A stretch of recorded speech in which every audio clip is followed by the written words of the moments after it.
Bro. Naje bro. Nilikuwa nafikiria between now life and death. Life and death.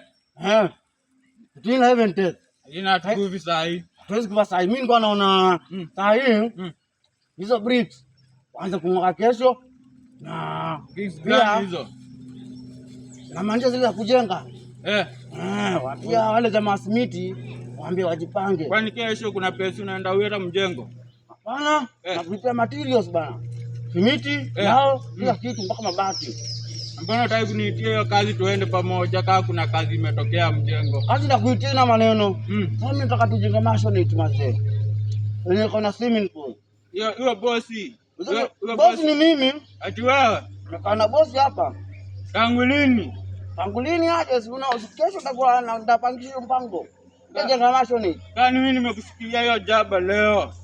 Umetoa za jaba wapi ukapata pesa ya kubai hizo nini? Kwa hiyo mimi tunaweza jenga mashonite wewe. Una mashonite, una kila kitu, yaani uko na hadi helicopter yako. Ai? Unapata haya kuna kutravel unafanya kufly tu. Unajua wewe mimi na imagine. Mimi naona kama wewe umeanza kujenga nyumba ya jaba. Jaba gani? Hii ni reality man. Ikawa wewe sahi. Mimi lazima nichukue hiyo mashonite kwa yangu. Hata sahi siwezi kuwashia kibani.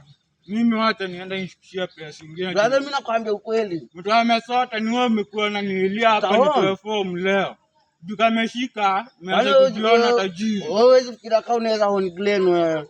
Kama mimi nimevaa gunia. Hii niko jaba niko gunia, umenililia ni jaba gunia kwa wewe. Glen na kimashonite brother. Acha mimi niende nitafuta kazi ya mjengo, wewe endelea kujenga nyumba ya jaba. Wewe utaishi maskini milele. Ndio maana utaishi dawa kulilia watu watoe pofu. Ukinipata kwa mashonite ndio utaamini na nikispin kidinga changu mtaani. Shinda hapo. Umeshindwa kuinua mawe ya mjengo, mbona unaweza jenga yako? Hawa kainua mawe. Lazima nijenge.